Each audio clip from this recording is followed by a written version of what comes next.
The Tom Woods Show, episode 2288. Prepare to set fire to the index card of allowable opinion. Your daily dose of liberty education starts here. The Tom Woods Show. Folks, social media is a pit of misinformation when it comes to the subject of guns. So what you need is my free ebook, Your Facebook Friends Are Wrong About Guns. Smashes all the myths and a lot of fun to read. Pick it up at wrongaboutguns.com. Hey everybody, Tom Woods here. Paul Gottfried is back with us today. He's got a brand new book we want to talk about, the PaleoConservative Anthology. You will recall that Paul is editor of Chronicles magazine, the magazine I have urged upon you folks. In the past, he holds a Ph.D. in history from Yale. He is professor emeritus at Elizabethtown College, author of many books, but today is our time to talk about his anthology. So, Paul, why don't we start with, even though I would guess 70% of people listening know what the term paleoconservative means, it might seem a little bit inside baseball to some people. So if you had to explain it or define it, how would you do that? Yeah, the introductory essay, which I wrote, goes into a definition of paleoconservatism. And I begin by explaining what it's not. Paleoconservatives are not the original conservatives going back to the 1950s, the circle that was grouped around Bill Buckley and put out National Review. They are not entirely coextensive. They're not at all coextensive, certainly not temporally, with the conservatives of the interwar period. They are mostly a reaction against the neoconservative takeover of the conservative movement in the 1980s. And they managed to rally behind them a number of people who were distinguished representatives of an older conservatism from, I suppose, from Murray Rothbard all the way over to Robert Nisbet, Russell Kirk, George Carey, and others, Forrest McDonald, who become associated with the paleoconservatives as a resistance movement, originally as a resistance movement to the takeover of the conservative movement by neoconservatives. And the magazine that becomes closely associated with them, although it was not at the beginning, at its founding, was Chronicles magazine, of which I'm now editor. And from the mid-1980s on, Chronicles is really the flagship of the paleoconservatives. In the 1990s, there's going to be an alliance between paleoconservatives and the more socially traditional libertarians who were part of the Mises Institute. And Lou Rockwell, Murray Rothbard, Hans Hermann Hoppe, and others were part of that period of alliance, which lasted a few years. Then they sort of broke up over what I think were differences that should not have caused the breakup that came. Paleoconservatism became more and more, one might say, of a marginal movement after the conservative establishment managed to put them in a marginal position. Chronicles magazine at one time, I'd been told, had close to 30,000 readers. Now we're down to we sell each month about 10,000. We only have about a little more than 5,000 subscribers. What is interesting, and I note this in my essay, both paleoconservatives and paleolibertarians will never be let back into the conservative establishment again after the rebellion in the 1980s and 1990s.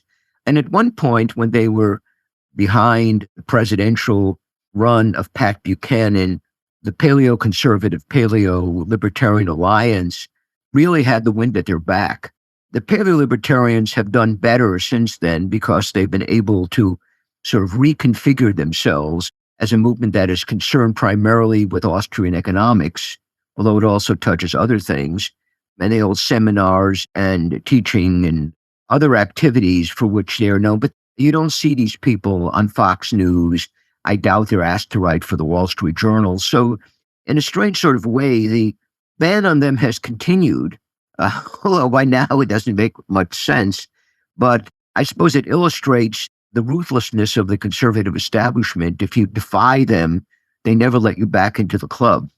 It's true. On the other hand, how would we classify a guy like Tucker Carlson? In the old days, like let's say 15 years ago when he was active, I would have thought of him as quirky, but still safe enough to be in the establishment. But People share with me some of his monologues from his show, and they almost routinely bowl me over in how just devastatingly on point they are. I agree with you. Would you say that he is, even if he wouldn't want to associate with non-respectables like you and me, isn't he at least a close cousin? Yeah, he is a close cousin, but he doesn't have too many paleoconservatives or paleo-libertarians on his show. And most of the people whom he presents there, one obvious exception is our assistant editor at Chronicles, Pedro Gonzalez, who appears on his show with some regularity. But most of the people who are there are pretty mainline conservative types. I think one of the things that Tucker has done to protect himself is to express very conventional conservative establishment views, whether it's on civil rights, attacking the Confederacy, saying that America's about equality and we're all the same, everybody's the same as everybody else. Things I hope he doesn't believe, but which I think he says in order to neutralize or disarm some of his opposition. He does, however, take some very, very gutsy positions. I agree with you. His position on the war in Ukraine, I think, has caused him to be attacked now by Mark Levin, who I think went after him last week because he doesn't favor more aid to Ukrainians. And he has been absolutely relentless in the way he's gone after the Black Power and establishment and the attacks on whites. But again, he doesn't do it, one might say, from a white nationalist position. He does this as a violation of America's promise of equality. So I think even when he's taking what seem to be very bold positions, he tries to protect himself by appealing to traditional liberal or even in some cases left of center principles. Paul, you will be very surprised to learn that despite his appeal to those principles, this has not stopped his opponents from calling him a white nationalist. I know, you're right. That's the way the cookie crumbles in this day and age. Yeah. There's an essay in here by Pedro Gonzalez, as a matter of fact, on a figure named Sam Francis, whom, of course, you knew well. I met him a couple of times, but what did he die in the was it late 90s? Do you remember? Right. Yes, it was. Okay. So, I mean, I was only getting into this in the mid 90s and I saw him at a couple of conferences, but I read his newspaper column. He was a syndicated columnist, Sam Francis, which, as I say those words now, Paul, it seems almost unbelievable that somebody as hardcore as Sam Francis had a nationally syndicated column. I remember he got in some trouble with the Washington Times for a column or two, but all the same, I read him regularly. And one thing I remember about him was his interest in James Burnham, and in particular in the managerial revolution and in the Machiavellians. So what exactly is it that a guy like Sam Francis draws from James Burnham that he thinks that we need to be aware of today?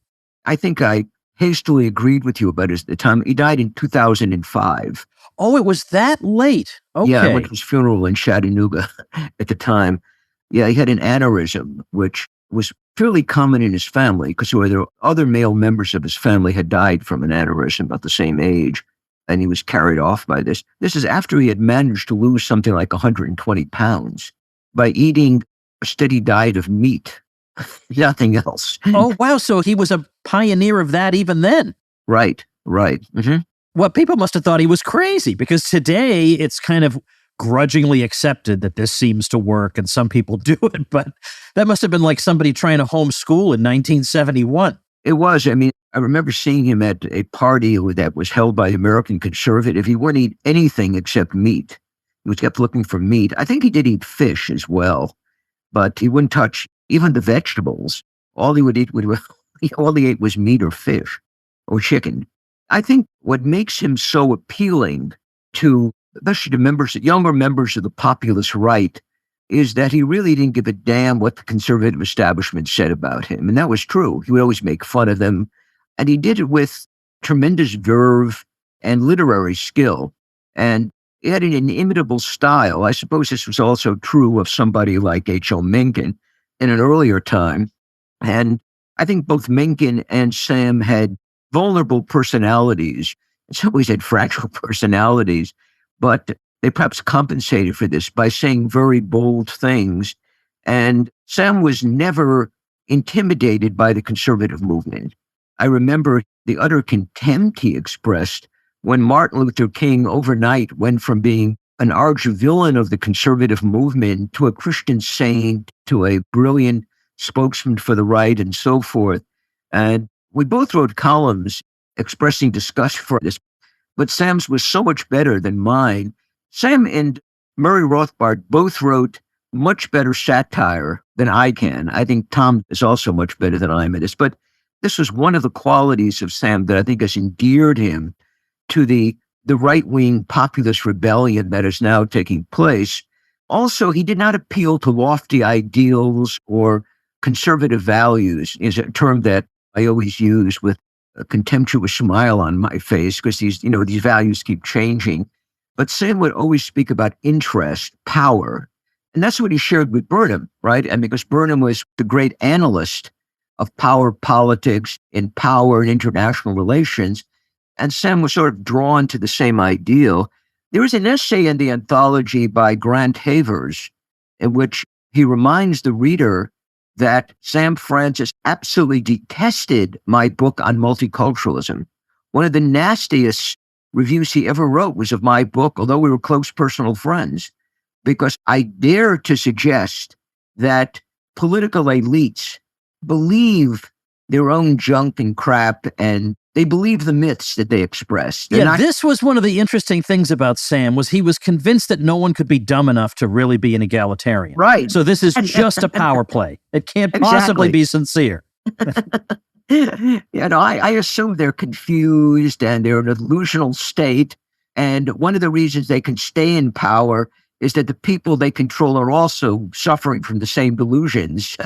And the point I used to make to Sam is, can anybody possibly believe in this multicultural junk, right? I mean, of course, it's become even more extreme in its sort of woke manifestation since his death in 2005.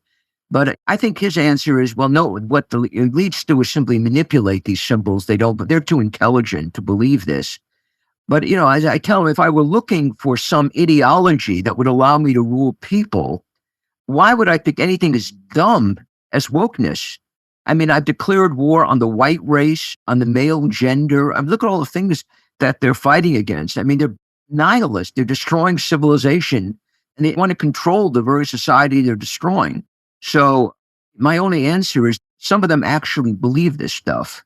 I've just heard too many stories from people who work at woke companies who tell me, look, I interact with these people every day, and if they're faking this, then they deserve an Oscar because it sure seems sincere to me. Yeah. No, I have the same feeling that to some extent they buy into this stuff, and it's not just an act. And they're not consistent. I fully grant the inconsistency in their behavior, but then I point out that Henry VIII, who has many mistresses and kills his wives and so forth, may also have believed in Catholic doctrine, right? I mean, he went to war toward the end of his life against Protestantism because he believed in the seven sacraments, believed in transubstantiation. So the fact that a person does not act consistently with his religious beliefs does not mean that person doesn't hold those beliefs. So I give the example of someone like Hillary Clinton or some of these woke people who behave inconsistently with their ideals. But, I still think to some extent they do believe those ideals. They're not going to switch what they believe simply because it becomes expediential. They're not just opportunists.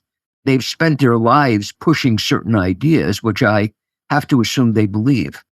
Let's talk about the kinds of accusations that have been made against the paleos. It's so tiresome. It really is so tiresome even to have to talk about this. Yeah. Because almost all the people leveling these accusations are intellectual pygmies who have nothing of value to say, and most of whom now here's my own personal theory. I think maybe they won't admit it to themselves, but deep down, I believe that some of these people have a very grudging admiration for people who will stand up against the zeitgeist, will say things they know they will be demonized for, because they themselves know they would never have the guts to do that. Never in a million years. They have to be in the in crowd. They cannot be marginalized or on the sidelines. And yet you have these people who at great financial and professional sacrifice are willing to defy the conventional narratives. And I think there's something about that that makes some people crazy. But in any case, regardless of my theory on that, what are the kinds of I mean, I am very familiar with the claims that people in this camp are anti-Semites, which is the accusation that right-wingers like to make because they need to have their own racism. And so anti-Semitism, they love that. So they're anti-Semites and they are white nationalists. That's the most common. And then you can say other things, neo-Confederate, which is an idiotic term nobody who's breathing should use. So what do you say to that? And of course, I did read your opening essay, so I kind of know what you say. The real problem that conventional conservatives or people who are the part of the conservative establishment, I suppose like Rich Lowry, who's probably the most egregious example of that, the problem they have is paleoconservatives will tell you things that are not fashionable if they believe they are true. For instance, every day I have to sit down and hear, if I choose to listen to this channel, I have to listen on Fox News, that American blacks are being treated horribly by the Democratic Party, that the Democratic Party does not want to give them charter schools, that the Democratic Party is responsible for crime and so forth in their neighborhoods. Well, my own interpretation of this is that the establishment conservatives have to be absolute idiots not to notice that about 95% of the blacks are voting for the Democratic Party. And obviously, they like the Democratic Party, and they hate the Republican Party. So, you're not going to win them over by saying that the Democratic Party is hurting them. What's more important to understand is why they are attached to the Democratic Party. And it's not because Republicans are really racist, but they see them as a white Christian party, which, because of the racial divide, is hostile to black people. And no matter how badly the Democratic Party treats them, they're happy to go ahead and vote for Lori Lightfoot or Alvin Bragg, district attorney in New York and so forth. And my point is, why lie about this? This is reality. Or I'm engaging in some discussion with some of my friends on the right who would say, well, the early civil rights movement was great. It was conservative.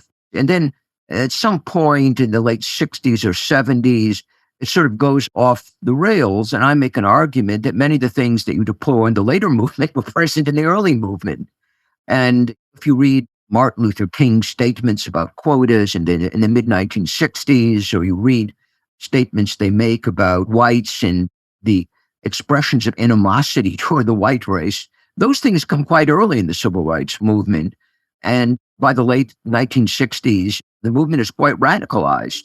So it didn't all begin with, Black Lives Matter or something like that. But there are certain questions I find that the conservative movement will not ask itself. It won't even allow you to consider, because this would move them too far away from polite people and respectable people whose friendship they seem to desire. I'm also amused, when I turn on occasionally someone like Sean Hannity has a black person on saying, or Steve Hilton was it, the blacks are running into the Republican Party. Well, they're not. But it's important to understand why they're not. And it may not be the fault of conservatives or Republicans, but you want to tell people the real reasons.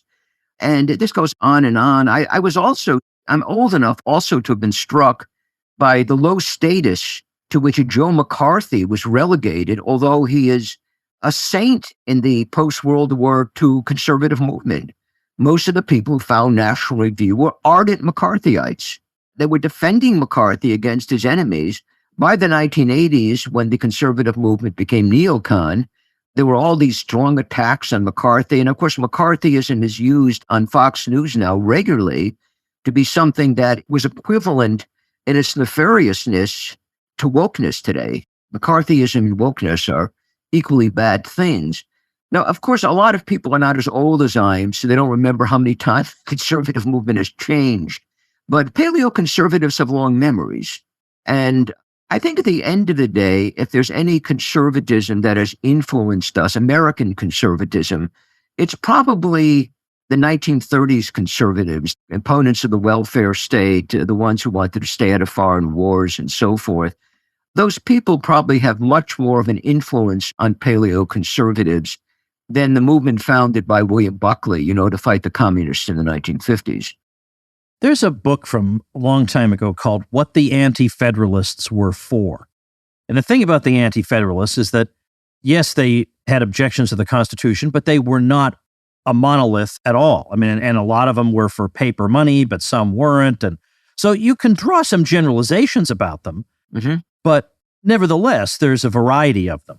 And I think in reading this book, A Paleoconservative Anthology, I'm kind of drawing the same conclusion about paleoconservatives, because you have some of them who are traditionalist Catholics and they're looking at the world through that lens. And so there's certain issues that they would tend to prioritize. You have some people, especially the younger ones, who are kind of inclined in the direction of populism. But then you have some of the older folks who have always been wary of appeals to the people. And so given that there is a diversity of perspective here, can we nevertheless, even though I realize it's not an ideology really, and it's not a set of propositions, could you nevertheless give a somewhat pithy overview of what we could say, nevertheless, these people have in common and what their vision is? Yeah, I think you're right, by the way, about the diversity of views or the range of views that you find in the anthology. And when I put this together, I decided that I would not exclude certain people because they were saying things that contradicted what other people were saying. I mean, Steve Presser and Bill Watkins have very different views of the American regime or what it should be than the views expressed, for example, by Carl J. Engel, which sort of sounds almost Schmittian or the kind of thing that Sam Francis might have written. But I think what unites all of these people is a rejection both of the left and the conservative establishment. And I don't think they even distinguish between them. They say that, that one is a more moderate version of the other, but the two of them are united in their worldviews and in many of their policies, and would rather cooperate with each other than let either paleoconservatives or paleolibertarians into their club. So I think there is this resistance to both the conservative establishment and to the left that unites them. I think there's also a view of human nature that is shared, that human nature is both fixed and to some extent sinful, that people need instruction, traditional moral instruction. You cannot trust their instincts. And above all, you cannot trust the modern administrative state, which is going to make human nature even more corrupt if we allow them to take liberties, especially with our young. So there is a distrust of all three, the conservative establishment, the liberals, and the modern political order, and certainly educational establishment. Now, the question is there anything to which these people look back? And I think the relatively happy age for all, this would differ. As I point out, some people seem to like the old South. Others, like myself, would just be happy to go back to the 1950s if that were possible, which it's not.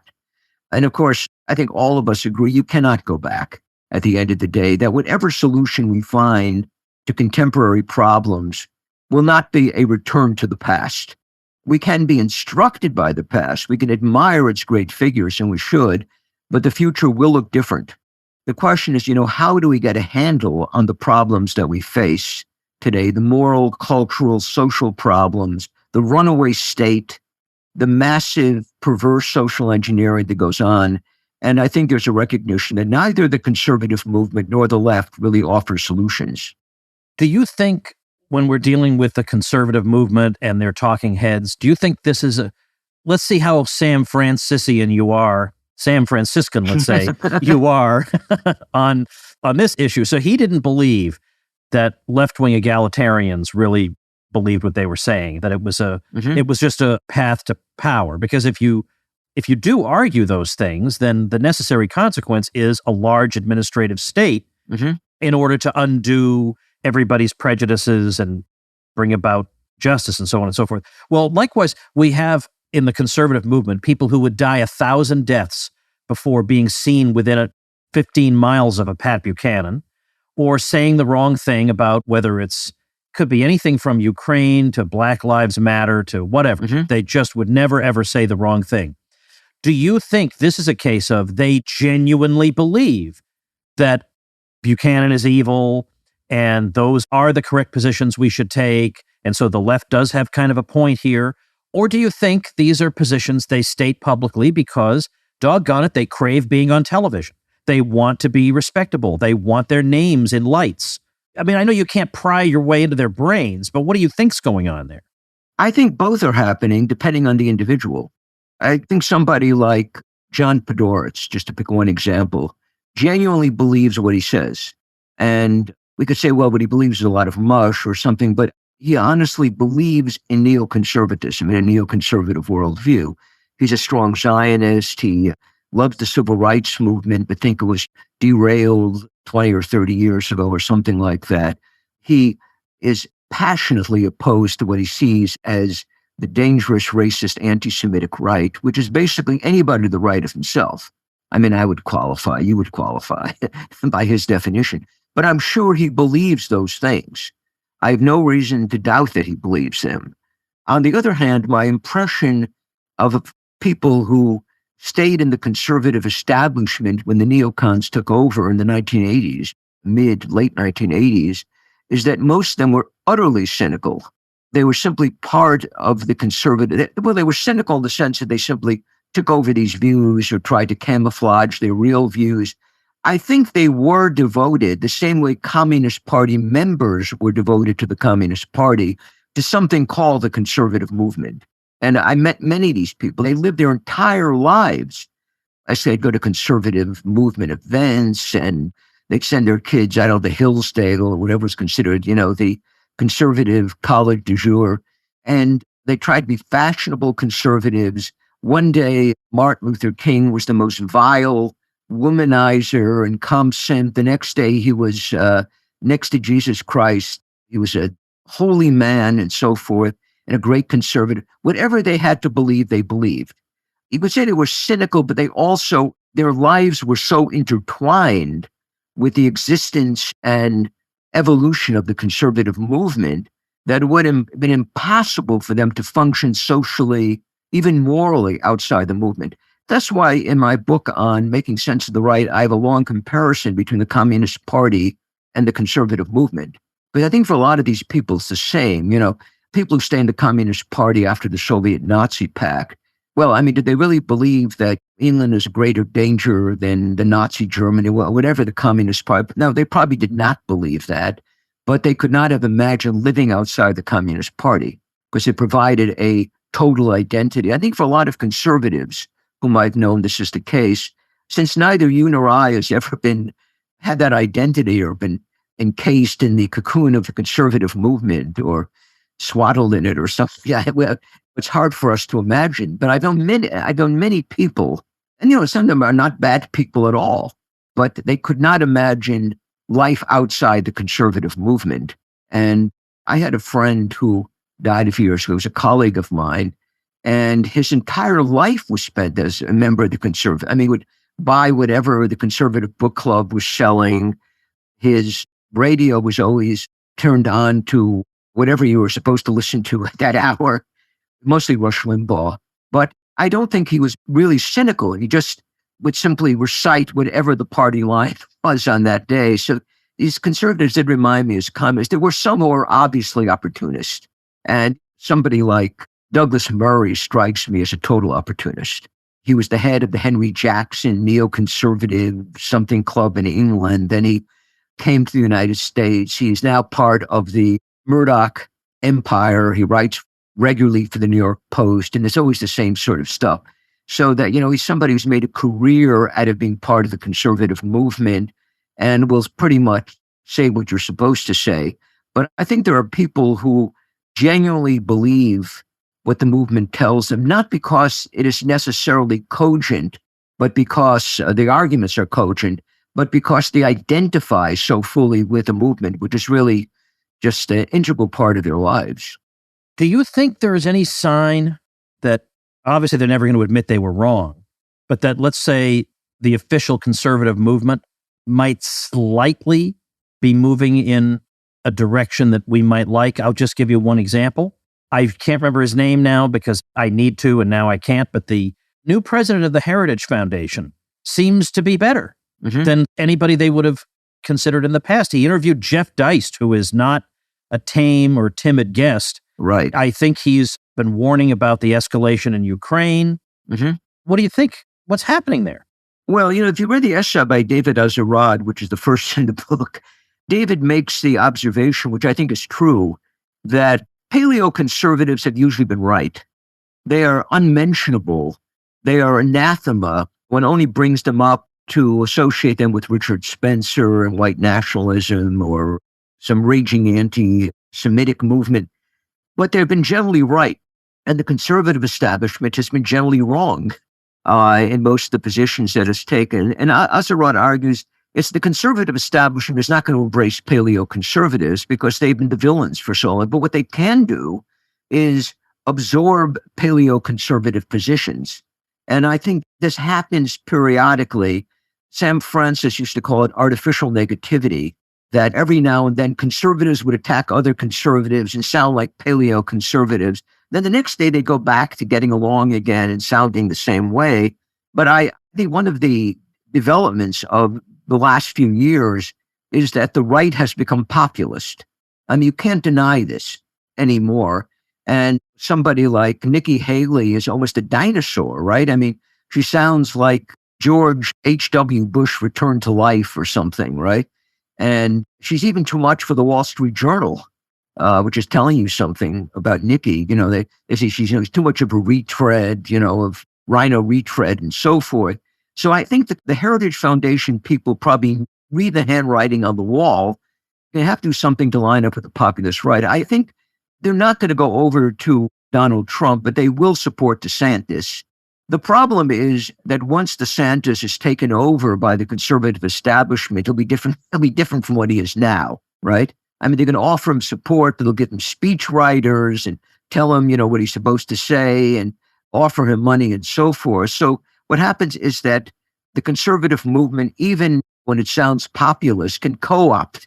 The problem is they are beholden to certain donors, and their donor base, believe me, are not on the populist right. They're more like the Koch family, the Murdoch family. They're going to have to work with these people who are giving them money while at the same time doing something to sound like the populist right and even occasionally like paleoconservatives. Just to, again, help people situate this in their minds, in a way, where did the paleo movement come from? In that you yourself were involved in, I guess, what we would call the conservative movement for a while, and before there was a term paleoconservatism. So did you just become disillusioned and you found other people who were disillusioned and you said, okay, I guess we're the paleos? I mean, Pat Buchanan is a little bit of an exception because he was somehow part of, in a way, the establishment for some time. I mean, he was in a couple of White Houses. He was in the press corps. He was, at least personally, reasonably well-liked, but that's not the norm. But nevertheless, most of these people were doing things before 1990. So what happened to make them into a self-consciously distinctive movement? Yeah, I deal with this in my essay, and I point out that most of the people who become associated with paleoconservatism, which would include Tom Fleming, Sam Francis, myself, were part of an older conservative, of the conservative movement that existed before the neoconservatives took over, but we were not in the forefront of the movement. We were sort of secondary or tertiary figures, right?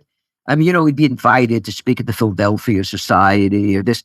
I only had, I think, one column in my life ever published in the Wall Street Journal. I doubt Sam Francis ever appeared there. And there were people who were part of the older luminaries of the older conservative movement who joined us, like Robert Nisbet was on our side and Russell Kirk, others came over, but we were not distinguished in the conservative movement. The same thing is true, I would argue, about the left, that for a long time, the left was Marxist or pro-communist, but it also contained these lunatics who are today make up the leadership of the woke left. But the lunatics were sort of kept apart. I mean, somebody like Foucault in France could be a pederast or anything. He was in the Communist Party, but they were not going to feature him as a leader of the party.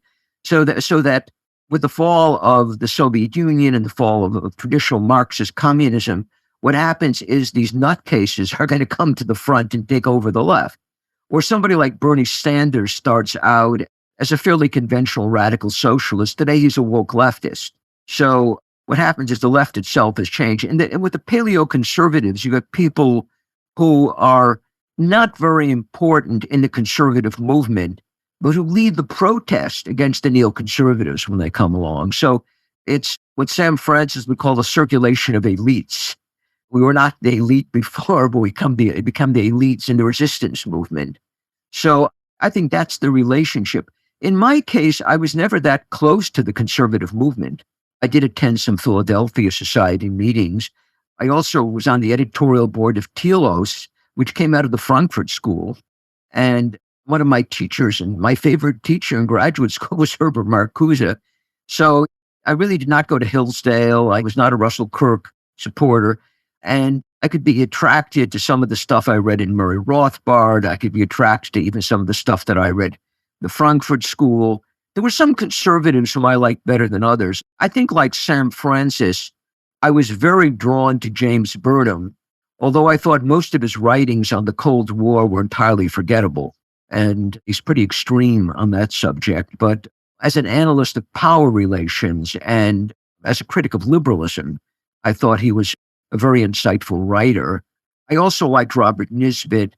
There was at least some of the stuff of Kirk I thought was okay. I did not really discover Murray Rothbard, whose historical writings I like a great deal, until the PaleoConservative, Paleo-Libertarian Alliance was formed. Before that, I spoke to these conventional conservatives who thought Murray Rothbard was beyond the pale or something, because he wasn't a tough anti-communist, or he was soft on Khrushchev or something like that. But I only became acquainted with his writings after the PaleoConservative, Paleo-Libertarian Alliance was formed. And was that alliance formed mostly around the issue of foreign policy at the end of the Cold War, or was there more to it than that? I think there was more to it than that. I mean, it sort of broke up unnecessarily over free trade, and I've written on this, and I think it was an entirely preventable breakup. But I think they generally agreed on immigration. Murray Rothbard was a unified figure, as I point out here in some of my other writings, because he sort of bridges the two camps. He was an economic libertarian who wrote a lot about libertarianism and so forth, but he was a social conservative when he was critical of immigration. And generally his views on foreign policy were accepted by both sides. After he dies in 1995, I think there is a split that comes along because he did sort of bridge the two camps and provided some kind of unifying ideology. Why should people read the anthology? Let's see if you've got an elevator pitch. Well, I think they should read the anthology in order to understand important thinkers in the conservative movement who were totally sidelined, whose writings were blacked out, were never reviewed in the Wall Street Journal. In my case, I've not been reviewed in National Review since Robert Nisbet wrote a review of my book, The Search for Historical Meaning, in July of 1986. This is some idea. The marginalization of the paleoconservatives has been total.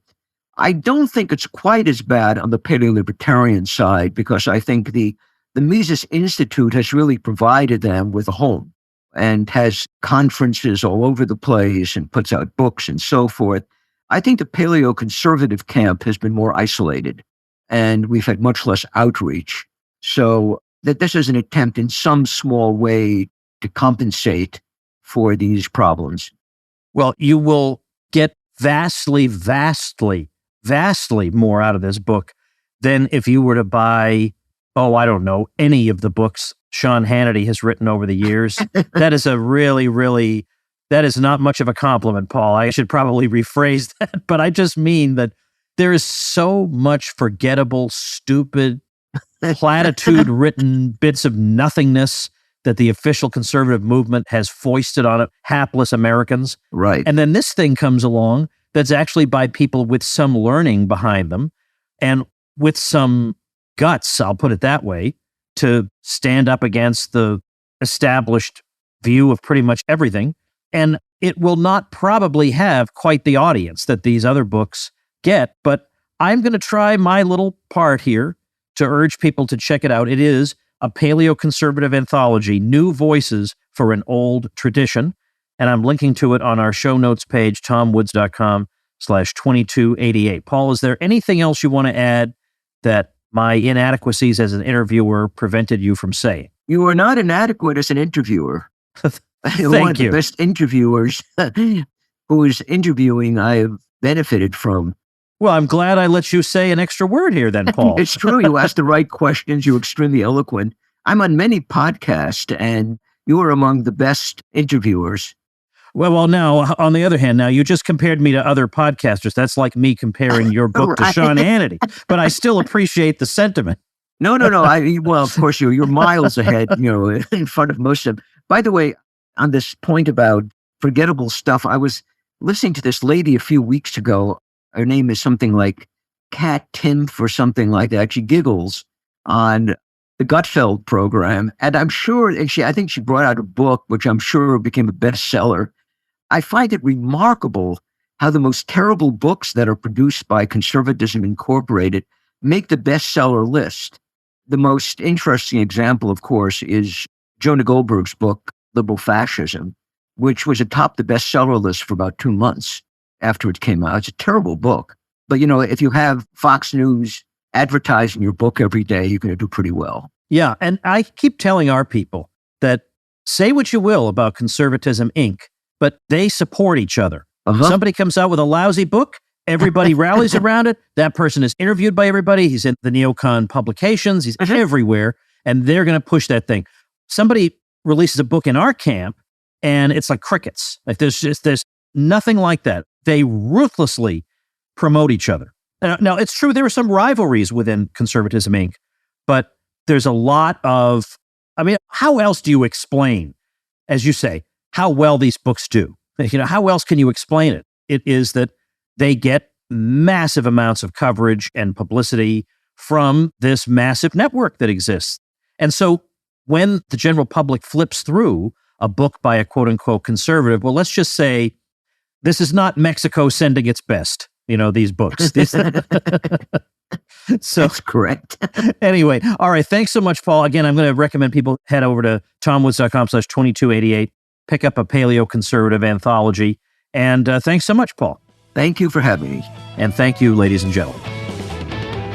Become a smarter libertarian in just 30 minutes a day. Visit tomwoods.com to subscribe to the show for free, and we'll see you next time. Like the sound of The Tom Woods Show? My audio production is provided by Podsworth Media. Check them out at podsworth.com.